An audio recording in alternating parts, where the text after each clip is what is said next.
사랑하는 여러분, 요엘 선지자가 활동했던 시기나 배경에 대해서는 말씀을 보면 그다지 밝혀진 것이 별로 없습니다. 구약의 이 선지서들을 보면 주로 무슨 왕 때, 아니면 어떤 왕조다, 어떤 왕국이다, 이런 내용들이 있거나, 아니면 본문 안에 특별한 어떤 그런 사건이나 배경이 되는 내용들이 등장하는 반면, 요엘은 그렇지 않고 1장 1절에 부두엘의 아들 요엘이라고 하는 것과 당시에 전무후무한 메뚜기 재앙을 크게 겪었다는 것 정도인데, 그것으로는 이것이 어떠한 상황이나 어떠한 이 배경인지 찾을 수가 없는 것입니다. 그렇지만 요엘 전체의 여러 내용을 종합해 보면요, 이 바벨론 포로에서 귀환한 후 성전이 있던 시대다라고 모든 학자들은 그렇게 주장을 합니다. 여러분, 어떠한 일이 있었습니까? 구약 이스라엘 백성들이 사로잡혀 갔던 바벨론 땅에서 무려 70년 동안이나 종살이를 했습니다.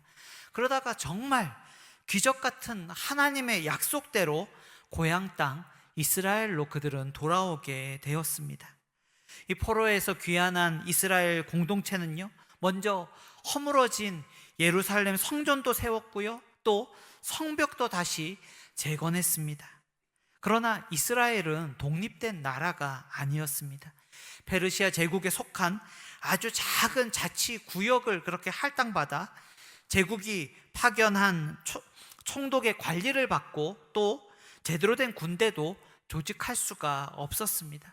여러분, 이 바벨론에서 처음으로 그 포로에서 귀환했을 때 그들이 가졌던 기대나 그들이 가졌던 생각은 뭐였냐 하면, 이 수많은 이방 나라들이 그들 앞에 굴복하고 다윗과 솔로몬 때와 같은 그런 영광과 번영의 시대가 곧 펼쳐질 것만 같은 기대가 그들에게는 있었는데, 그런 일은 있지 않았다라는 것입니다. 그들은 성전 제사와 각종 절기는 그나마 지켰지만 그들의 마음이 점점점 하나님과 멀어져 가고 있었을 때, 하나님께서는 그들의 삶의 자리를 전부 다 뒤흔들어 놓는 메뚜기 재앙을 그들 가운데 허락하셨던 것입니다. 여러분, 우리가요, 주변에 일어나는 여러 가지 재앙들과 재난들에 대해서 이것이 누구 탓이다, 또 그러다가 또 이거 하나님께서 일으키신 거 아니냐라고 그렇게 얘기를 하는데, 우리가 그 어떤 누구의 탓도 할 수가 없습니다. 그러나 우리들이 이런 하나님의 말씀, 특별히 구약 성경을 볼 때 구약 성경에 나오는 여러 가지 재앙들은 하나님과 그의 택한 백성 이스라엘 간의 그런 언약에 대한 복과 저주로서 기능하는 것들입니다. 여러분께서도 아시다시피 하나님의 백성이 하나님의 말씀에 순종하면 어떻게 됩니까? 우리들이 참 좋아하는 말씀이죠. 들어가도 복을 받고 나가도 복을 받고 밥그릇도 복을 받고 광주리까지 복을 받는다 라고 그렇게 말씀합니다. 하나님의 말씀에 순종할 때 그런 복을 받는다라는 것입니다. 그러나 불순종하게 되면 어떻게 됩니까? 기근이 찾아옵니다. 그래도 불순종하면 들짐승이 오고요, 그래도 불순종하면 메뚜기 떼가 오고요, 그러다가 결국은 외적들이 와서 성을 포위하고 최후에는 다 잡혀갈 것이다. 하나님과 구약 이스라엘 백성 사이에 찰떡같이 약속을 했고 그것에 대해서 다 오케이 했다라는 것입니다. 그런데 우리들이 구약의 이스라엘 역사를 살펴보면 이 거룩한 하나님의 약속을 이스라엘 백성들이 얼마나 철저하게 어겼는지 우리들에게 낱낱하게 보여주는 것이 바로 구약 이스라엘 역사다라고 말씀드릴 수 있습니다. 그렇지만 우리는 어떻습니까? 우리가 주변에 일어나는 모든 일들에 대해서 하나님과의 관계를 지나치게 기계적으로 받아들여서는 안 될 것입니다. 내가 잘하면은 바로 하나님께서 나에게 상 주시고, 내가 조금 못하면은 하나님께서 바로 나에게 벌 내리시고, 이런 이 상벌 메커니즘은요, 여러분, 이거 기독교에 있는 것이 아닙니다. 원래는 구약 모세오경이랑 코란이랑 딱 합쳐가지고 이슬람교가 딱 이렇게 모든 일들을 판단하고 세상의 모든 것을 그렇게 본다라는 것입니다. 이것을 우리들이 잘못 받아들이면 그것이 우리들이 기복주의가 된다라는 것입니다. 내가 하나님께 잘하면은 하나님께 내게 복 주시고, 내가 하나님께 조금이라도 잘못하면 하나님께 내게 벌 내리시고, 여러분, 이런 거 잘 알고 계시지 않습니까? 기억나시지 않습니까? 내가 내가 이번에 11조를 안 했는데 그만큼 하나님께서 빼가셨더라. 하나님을 그렇게 쪼잔한 분으로 만드시고 이상한 분으로 만드시고 우리들이 그런 세계관에 너무나 익숙하게 젖어 있었다라는 것입니다. 사랑하는 여러분, 우리와 하나님과의 관계는요, 하나님의 사랑과 하나님의 그 능하신 주권 아래에서 하나님의 그 인자와 은혜와 자비와 하나님과 우리와의 관계는요, 매우 인격적인 관계로 여러분이 생각하실 필요가 있다라는 것입니다. 여러분, 그런 의미에서 12절 말씀 보십시오. 여호와의 말씀에 너희는 이제라도 금식하고 울며 애통하고 마음을 다하여 내게로 돌아오라 하셨으니라고 오늘 말씀이 시작되고 있습니다. 메뚜기 재앙을 통해 즉각적으로 자기 자신을 돌아보고 이제라도, 지금이라도 당장 하나님께 대하여 반응할 것을 명령하고 계시다라는 것입니다. 하나님께서 내게로 돌아오라라고 명령하실 때 여기 돌아오라라고 사용한 히브리어 단어는 슈브라고 하는 히브리어 단어입니다. 여러분, 이 슈브라고 하는 단어는 구약 성경 전체에서 1000번 넘게 쓰인 매우 중요한 단어가 슈브라고 하는 단어입니다. 여러분, 이 슈브라고 하는 단어가 구약 성경에 보통 어떻게 쓰이냐면 사람이 길을 가다가 방향을 바꾸다, 돌아서다, 또 돌아가다, 떠나다, 그만두다, 이런 거 할 때 다 슈브라고 하는 단어를 씁니다. 그러나 특별히 하나님과의 관계에 있어서 이 단어를 쓸 때는 여러분 어떤 단어로 어떻게 쓰이겠습니까? 하나님께 돌아가다, 회개하다 라고 하는 뜻을 가진다라는 것입니다. 여러분, 그런데 하나님께서 자기 백성에게 내게로 돌아와라, 즉 슈브, 회개하라 라고 명령하시는데 13절 말씀의 앞부분 보십시오. 너희는 옷을 찢지 말고 마음을 찢고 너희 하나님 여호와께로 돌아올지어다 라고 명령하고 있다라는 것입니다. 여러분, 그러니까 12절과 13절 말씀을 여러분 한번 주의 깊게 보시면 하나님께로 돌아오는 것, 하나님께로 슈브, 그러니까 회개하는 것에 있어서 이 두 가지 종류가 있다라는 것입니다. 첫 번째는 금식하고 울고 애통하고 옷을 찢더라도 어떻게 하는 회개가 있다고요? 진짜로는 하나님께로 돌아가지 않는 형식적인 회개, 껍데기 회개가 있다라는 것입니다. 그럼 그렇다면 또 어떤 회개가 있겠습니까? 두 번째 회개는 정말 마음을 다하고 마음을 찢는 하나님께로 진정으로 돌아가는 참된 회개가 있다라는 것입니다. 그러니까 하나님께서 지금 자기 백성에게 회개를 명령하시는데 모양만 내는 가짜 회개 하지 말고 마음으로부터 진짜 우러나는 진짜 회개를 할 것을 명령하고 있다라는 것입니다. 이렇게 구체적으로 세세하게 말씀하시는 것은 당시 언약 백성인 구약 이스라엘 백성들이 이런 모습을 가지고 있었기 때문에 이렇게 정말 세세하고 구체적으로 디테일하게 말씀하고 있다라는 것입니다. 여러분도 잘 아시다시피 구약 이스라엘 백성은요, 회개의 이런 외적인 표현을 매우 강조했습니다. 일단은 내가 좀 회개를 해야 되겠다 이러면은 집에서 회개하지 않습니다. 일단 사람들이 많이 다니는 거리나 광장으로 나갑니다. 그리고 나는 회개하고 있다라고 하는 그런 이 복장도 그렇게 입습니다. 이 자기 자신을 좀 힘들게 보이게 하는 그런 굵은 베옷을 입습니다. 그리고 이 표시도 잘 내게 어떻게 합니까? 자신이 먼지와 흙같이 비천한 존재라고 하는 뜻에서 머리에 재와 먼지를 뒤집어 씁니다. 어떤 사람들은 막 얼굴에도 바릅니다. 나 회개하고 있다 이렇게 바른다라는 것입니다. 그리고 깊은 탄식과 아픔을 상징하는 행위로 오늘 말씀에 나타나는 것처럼 겉옷을 찢습니다. 사람들 많이 보일 때 겉옷을 찢고 또 가슴을 막 칩니다. 여러분, 그리고 자기 부정과 옛 본성의 죽음을 상징하는 의미로서 금식을 하고 크게 곡을 하듯이 꺼이꺼이 울고 탄식 시편이나 성경의 애가를 울면서 부른다라는 것입니다. 여러분, 이렇게 회개의 외적인 모습들 어떻습니까? 이런 모습을 본다면 저 사람 정말 회개하고 있구나, 하나님 앞에 가슴을 치며 옷을 찢으며 정말 마음을 다해 회개하고 있구나 라고 그렇게 느끼고 보여지지 않겠습니까? 여러분, 이런 회개의 다양한 외적인 모습들은 사실상 마음 깊숙한 곳에서부터 터져 나오는 정말 진짜 회개라고 하는 본질을 담기 위한 그릇이며 도구라는 것입니다. 그런데 사랑하는 여러분, 우리가 주변을 보면 이 세상에도 통용되는 원리가 있는데 그것이 무엇입니까? 우선시되는 목적과 본질이 있고 그것을 위한 수단과 방법, 그것을 담기 위한 그릇과 도구가 있습니다. 그런데 시간이 지나면 어떻게 됩니까? 수단과 방법이 목적을 대신하고 본질보다 그릇과 도구를 더 중요하게 될 때가 있다라는 것입니다. 이런 주객이 전도되는 일들은 이 세상에서뿐만 아니라 교회에서 일어나는 대부분 우리가 가치 있다라고 여겨지는 일들에서도 이런 일을 종종 발견할 수 있다라는 것입니다. 우리들 교회 안에서 또 우리들의 신앙생활 안에서도 주객이 전도되는 목적과 수단이 도치되고 본질과 그릇이 되바뀌는 이러한 일들이 계속 우리들 주변에 일어나게 된다라는 것입니다. 여러분, 우리가 우리의 종교 안에 여러분 뭐라고 적으십니까? 학교나 뭐 이렇게 직장에서 또 주변에서 종교 적으세요 이러면 뭐라고 적습니까?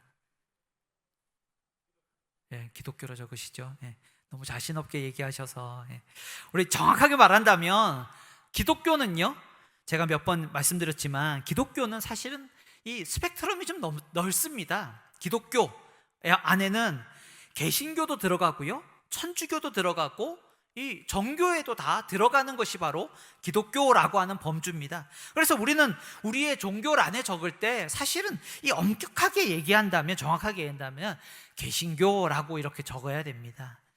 뭐 조금 더 말씀드리자면 우리는 개신교에 속한, 여러분 이 자리에 오신 분들, 제가 뭐 수요기도에 나오시는 분들은 그래도 이 수준이 되시는 분들이니까 여쭤봅니다. 우리의 교파는 무엇입니까? 우리의 교파는 장로교죠.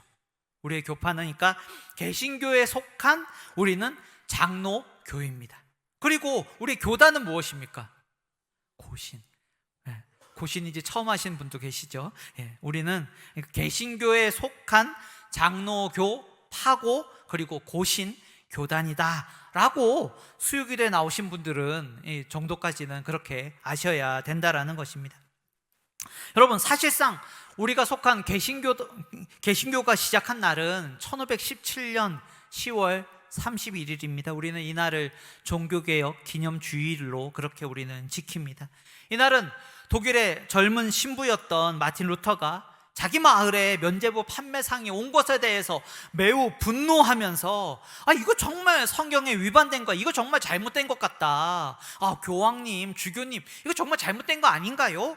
라고 하는 뜻에서 95개조 반박문을 비텐베르크 성당 문 앞에 붙였고, 이것이 도화선이 되어서 결국은 로마 전체 종교 개혁이 시작되었습니다. 여러분, 그 95개조 반박문, 마틴 루터가 했던 95개조 반박문은 이런 문장으로 시작합니다. 여러분 잘 들어보십시오. 처음 들어보신 분들도 계실 것 같습니다. 95개조 반박문 1항, 우리의 주님이시고 선생님이신 예수 그리스도께서 회개를 말씀하셨을 때 그분은 신자의 생애 전체가 회개하는 삶이 되기를 원하셨다라고, 그렇게 마틴 루터는 자기의 95개조 반박문 가장 첫 줄에 적었다라는 것입니다. 우리의 주님이시고 선생님이신 예수 그리스도께서 회개하라 라고 말씀하셨을 때 그 뜻은 성도의 생애 전체가 회개하는 삶이라고 그렇게 예수님께서 말씀하셨다라는 것입니다. 그렇게 사랑하는 여러분, 우리가 믿고 우리가 속한 개신교 신앙에서 가장 중요한 것은, 우리의 개신교 신앙에서 처음과 제일 나중이 되는 것은 바로 회개라고 말씀드릴 수 있습니다. 하나님께로 날마다 평생토록 우리의 모든 부분에 있어서 마음을 다해서 하나님께 돌아가며 우리의 마음을 쏟아내는 회개가 우리의 개신교 신앙의 가장 핵심이고 가장 중요한 원리라는 것입니다. 오늘 요엘 선지자를 통해 주시는 말씀도, 또 우리에게 귀한 신앙의 유산을 남긴 믿음의 선배들의 고백도 마찬가지라는 것입니다. 사랑하는 여러분, 회개는 우리가 무슨 잘못이 있었을 때 하나님께 하는 그런 이례적인 반응이 아닙니다. 내가 뭘 잘못했으니까 이번만 하나님 좀 용서해 주십시오. 다음에는 내가 그거 안 하겠습니다. 이런 회개도 우리 잘못했을 때 필요할 것입니다. 그러나 회개는요, 우리들의 일평생에 걸친 삶의 태도이며 전 생애를 통한 과정이라는 것입니다. 구체적인 잘못한 행동과 마음에 대한 그런 반응을 넘어서서 우리들의 기울어진 영혼의 성향 자체에 대한 깊은 탄식이라는 것입니다. 회개는요, 자기를 부정하는 것이고 자기를 혐오하는 것이고 한없이 하나님 앞에서 낮아지는 그런 겸손한 태도라는 것입니다. 우리들이 자꾸만 회개를 어떠한 행동으로 생각하면 어떻게 합니까? 주일날마다 회개 시간을 갖겠습니다. 그러면은 내가 뭘 회개해야 하지? 내가 뭘 그렇게 잘못했지? 자꾸 회개하라고 하니까 무슨 행동을 자꾸만 기억해서 회개하려고 합니다. 해서 알고 지은 죄도 회개하고, 모르고 지은 죄도 회개하고, 악이었던 죄도 회개하고, 큰 죄도 회개하고, 작은 죄도 회개하고, 하나님 잘 생각나지 않은데 다 회개해 주십시오 라고 여러 가지 그런 액션들을, 어떠한 그런 행동들을 계속해서 회개하는 그러한 태도로 우리들이 취하게 된다는 것입니다. 그러나 사랑하는 여러분, 회개는요, 어떤 행동이 아니라 기울어진 그 존재 자체를 평생 동안 하나님 앞에 내어놓고 회개하라는 것입니다.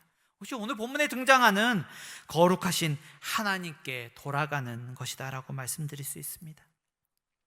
그렇다면 사랑하는 여러분, 우리가 이렇게 회개할 수 있는 근거는 무엇입니까? 그것은 우리가 아무리 크게, 아무리 많이, 아무리 오랫동안 눈물을 펑펑 쏟으면서 가슴을 치면서 회개의 어떤 그런 액션이 중요한 것이 아니라, 아니면 회개의 어떤 마음도 중요한 것이 아니라, 회개의 근거는요, 오직 우리에게 있지 않고 하나님의 성품과 하나님의 일하심에 있음을 사랑하는 여러분 모두 기억하시기 바랍니다.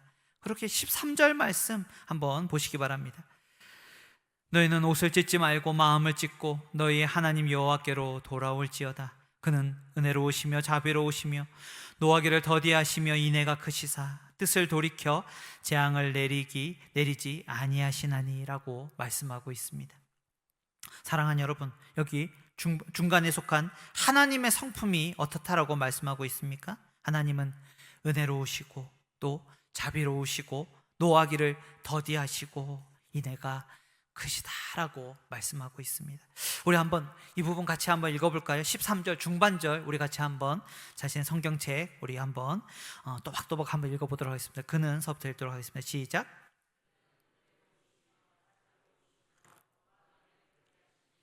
은혜가 크시사. 아멘. 아멘이십니까? 이 하나님의 성품, 저는 정말 이 좋은 선물 세트라고 생각합니다. 종합 선물 세트는 여러분 성경에 많이 등장하는 것 같지만 구약 성경에 3번 이 세트가, 선물 세트가 등장하고 있는 거 알고 계십니까? 오늘 본문에 등장하고요, 시편 103편에 등장하고 가장 중요하게 등장하는 것은 출애굽기 35장에 처음 등장하고 있습니다. 여러분, 출애굽기 35장은 이것이 나온 것보다 그 문맥적인 그 상황이 너무 중요한데요, 이 35장 문맥은 어떤 문맥이냐 하면 출애굽한 이스라엘 백성이 시내산 아래에서 율법을 받으러 간 모세를 기다리지 못합니다. 그래서 그들이 금송아지를 만들고 그로 인해 하나님께서는 경노하시고 하나님과 모세가 아주 긴 논쟁에 들어갑니다. 하나님께서 뭐라고 말씀하십니까? 여기 나온 말씀들을 보면 하나님과 모세가 약간 뒤바뀐 것 같아요. 하나님이 공의를 말씀하시고 모세는 하나님께 속한 자비의 속성으로 논쟁을 그렇게 벌이는 모습을 보여주고 있습니다. 하나님이 뭐라고 말씀하시면 내가 이스라엘 백성 내가 이제 완전히 버려버리겠다. 모세가 하나님의 이름으로 불리는 백성들 어떻게 버립니까? 또 하나님이 뭐라고 말씀하십니까? 그래, 그러면 일단 가게는 하겠다. 나는 못 따라가겠다. 쟤들이랑 내가 같이 가다가는 언젠가 다 죽여버릴 수도 있겠다 라고 하니까 또 모세는 같이 가야 합니다. 이렇게 모세는 계속해서 설득하는 모습을 보이고 있다는 것입니다. 모세의 이러한 중재로 하나님께서는 이스라엘 백성과 맺은 관계를 다시 회복하겠다라고 말씀하십니다. 그때 하나님께서 처음으로 이 극한 상황, 힘든 상황, 정말 이스라엘 백성의 절망적인 상황 가운데 하나님께서 자신의 이 성품 종합 세트를 말씀하고 계십니다. 여러분 잘 아시는 말씀이 되면 제가 읽도록 하겠습니다. 여호와라 여호와라, 자비롭고 은혜롭고 노하기를 더디하고 인자와 진실이 많은 하나님이라. 아멘이십니까? 여호와라 여호와라, 자비롭고 은혜롭고 노하기를 더디하고 인자와 진실이 많은 하나님이라 라고 하나님께서 자기 자신이 어떤 분이신지 가장 먼저 이렇게 자기 자신을 계시하고 있다라는 것입니다. 사랑하는 여러분, 우리가 이러한 하나님의 성품 어떻게 우리들이 신뢰할 수 있겠습니까? 범죄한 하나님의 백성과 하나님의 자녀를 향한 심판과 저주의 뜻을 돌이키시는 그 자비와 은혜와 그 노하기를 더디하고 진실하시고 그 하나님의 그 속성들을 우리가 어떻게 알 수 있겠습니까? 여러분, 요엘 선지자를 통해 주신 말씀을 우리들 계속적으로 살펴보면, 우리 2장 살펴보았지만요 3장까지 우리들이 계속해서 우리들이 읽어보면 갑작스럽게 분위기가 180도 전환되는 것 여러분 혹시 알고 계십니까? 하나님께서 이스라엘 백성들이 회복에 대한 언급을 하자마자 하나님께서 곧바로 회복시켜 주시고, 그들에게 가장 좋은 선물인 성령 하나님 또한 이 구약 성경인데 약속해 주시고 모든 대적을 완전히 말살해 주시겠다라고 약속해 주신다라는 것입니다. 요엘은 그렇게 풍성한 하나님의 복락과 약속들이 뒤이어 등장하고 있습니다. 사랑하는 여러분, 그러나 한번 생각해 보십시오. 이것은요 그의 백성과 그의 자녀를 향한 하나님의 불타는 극렬한 이 그들의 범죄에 대한 거룩하신 하나님의 분노와 심판과 이 저주의 대상이 갑자기 바뀌었다라는 것 여러분 알게 될 것입니다. 하나님께서 약속된 재앙을 내리지 않으신 것이 아닙니다. 하나님의 공의와 하나님의 정의는 반드시 실현되어야 합니다. 사람이요 내 죄 좀 용서해 주세요 라고 이 죄 문제가 해결되지 않습니다. 하나님 편에서 아이고 너희들이 그렇게 뭐 죄 고백하니까 내가 죄 없애줄게 라고 하나님께 말씀하셔서 그 죄가 없어지는 것이 아니라는 것입니다. 그렇게 우리는 오늘 본문을 통해서 어디까지 나아갈 수 있다는 것입니까? 하나님께서는요 자기 자신에게 우리가 받을 재앙과 저주를 부으셨다라는 것입니다.